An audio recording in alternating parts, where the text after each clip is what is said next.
इस भीड़ को देखिए, हाथों में पीले झंडे लिए लोगों के इस हुजूम को देखिए। ये कोई और लोग नहीं बल्कि लेबनान के हिजबुल्लाह के समर्थक लोग हैं, जो हिजबुल्लाह के पूर्व चीफ हसन नसरुल्लाह की मौत की जगह पर इकट्ठा हुए हैं। जी हाँ, ये लोग इजराइल के विरोध में नारे लगा रहे थे और हिजबुल्लाह को फिर से उठाने के लिए अपना समर्थन देने आए थे। ऐसे में सवाल ये है कि क्या हिजबुल्लाह एक बार फिर से मजबूत हो रहा है? लेबनान की राजधानी बेरूत के एक इलाके में शुक्रवार को हजारों लोग उस स्थान पर जमा हुए जहां ठीक 1 साल पहले हिजबुल्लाह के सर्वोच्च नेता हसन नसरुल्लाह की इस्राएली हवाई हमले में मौत हो गई थी। 26 सितंबर को आयोजित इस विशाल सभा को हिजबुल्लाह ने न केवल नसरुल्लाह की पहली बरसी के रूप में मनाया, बल्कि इसे संगठन की पुनर्जनन और अटूट संकल्प की मिसाल के रूप में पेश किया। यह घटना क्षेत्रीय राजनीति और लेबनान के शिया समुदाय में हिजबुल्लाह के गहरे प्रभाव को दिखाती है। जुलूस में शामिल लोग हम आपके हुक्म में हाजिर हैं नसरुल्लाह के नारे लगा रहे थे। कई समर्थक नसरुल्लाह के पुराने भाषणों को सुनते हुए भावुक हो उठे। कई समर्थकों ने कहा कि नसरुल्लाह उनके लिए पिता तुल्य थे। वे नसरुल्लाह को शहीद बताते हैं और कहते हैं कि हमारा प्रतिरोध कभी नहीं रुकेगा। इस सभा में महिलाएं, बच्चे और बुजुर्ग सभी शामिल थे, जो हिजबुल्लाह के व्यापक सामाजिक आधार को दर्शाता है। हिजबुल्लाह का ये शक्ति प्रदर्शन मिडिल ईस्ट में एक महत्वपूर्ण संदेश है। ईरान का समर्थन हिजबुल्लाह के लिए रीढ़ की हड्डी बना हुआ है, जो हथियारों, प्रशिक्षण और फंडिंग प्रदान करता है। दूसरी ओर इजराइल ने युद्ध विराम के बावजूद दक्षिणी लेबनान में छिटपुट हवाई हमले जारी रखे हैं, जिससे तनाव बना हुआ है। हाल ही में इजरायली सेना ने दावा किया कि उसने हिजबुल्लाह के हथियार डिपो को निशाना बनाया, जिससे उनके संगठन को बड़ा नुकसान पहुंचा। क्षेत्रीय विशेषज्ञों का कहना है कि ये जुलूस हिजबुल्लाह का अपने समर्थकों और विरोधियों दोनों को संदेश है कि वो न केवल जीवित है बल्कि पहले से कहीं ज्यादा ताकतवर हैं। हिजबुल्लाह का ये प्रदर्शन क्षेत्र में नई अस्थिरता की आशंकाओं को जन्म दे रहा है। युद्ध विराम के बाद लेबनान में पुनर्निर्माण की प्रक्रिया धीमी रही है और आर्थिक संकट ने आम लोगों की मुश्किलें बढ़ा दी हैं। ऐसे में हिजबुल्लाह का सामाजिक कल्याण नेटवर्क और सैन्य ताकत उसे प्रभावशाली बनाती है। हालांकि इजराइल और उसके सहयोगियों के साथ तनाव बढ़ने की स्थिति में एक और बड़े संघर्ष का खतरा बना हुआ है। हसन नसरुल्लाह की बरसी पर बेरूत में हुआ ये जुलूस हिजबुल्लाह के लिए एक महत्वपूर्ण क्षण है। जानकार मानते हैं कि ये न केवल संगठन की जीवटता को दर्शाता है, बल्कि लेबनान और मिडिल ईस्ट में इसकी केंद्रीय भूमिका को भी दिखाता है। लेकिन सवाल ये है कि क्या ये शांति की ओर एक कदम है या नए टकराव की शुरुआत? इसका जवाब तो आने वाले समय में ही पता चलेगा। लेकिन जिस तरीके से ये लोग इकट्ठा हुए हैं, जाहिर तौर पर उन्होंने इजराइल को एक बड़ा संदेश देने की कोशिश की है।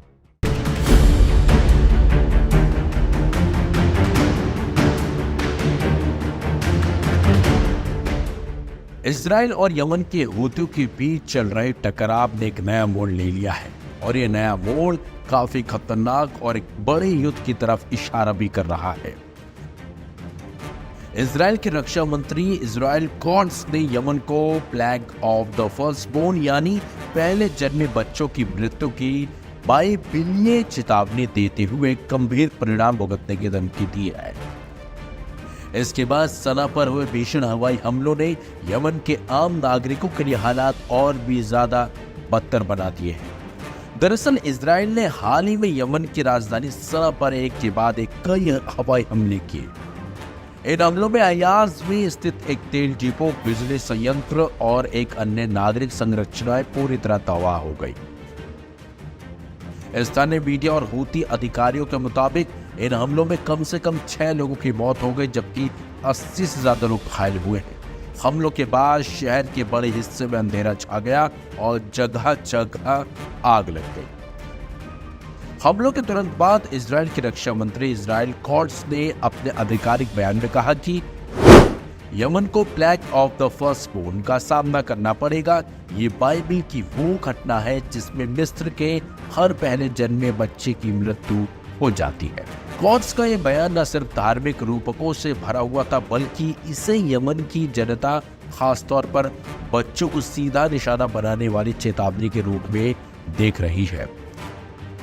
मानवाधिकार संगठनों, मध्य पूर्व विशेषज्ञों और कई देशों ने इस बयान की तीखी आलोचना की है।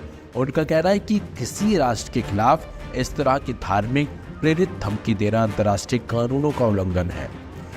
विशेषज्ञों का कहना है कि इस तरह के बयान केवल राजनीतिक नहीं बल्कि नैतिक और मानवीय मूल्यों के खिलाफ है। एक रक्षा मंत्री से ऐसी भाषा की उम्मीद नहीं की जाती है जो बच्चों तक को निशाना बनाती हो। यमन के हूतियों ने इजराइल के इस बयान को आत्मा को झकझोर देने वाला बताया और इसे सीधा जनसंहार की धमकी करार दिया। सना और अन्य इलाकों में इजराइल के खिलाफ विरोध प्रदर्शन हुए, जिसमें नागरिकों ने इस तरह के हमलों और धमकियों के खिलाफ आक्रोश भी जताया। संयुक्त राष्ट्र के मानवाधिकार विशेषज्ञों और कुछ देशों ने इजराइल कोर्ट्स के बयान को गंभीर चिंता का विषय बताया, लेकिन कई पश्चिमी देशों विशेषकर अमेरिका ने अब तक इजराइल की इस रणनीति पर कोई ठोस टिप्पणी नहीं की।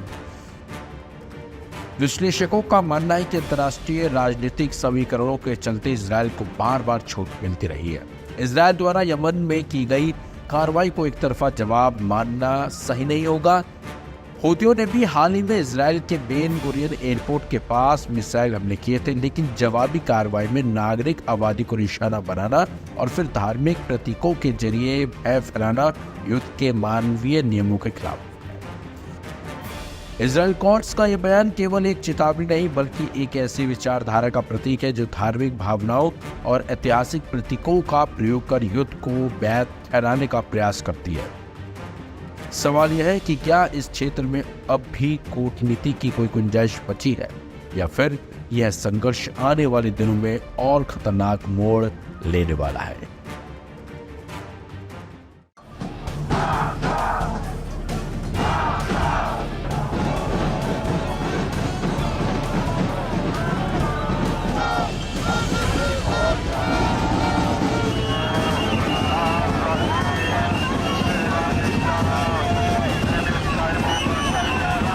इस भीड़ को देखिए, लाखों की संख्या में जमा ये लोग लगातार डटे हुए हैं।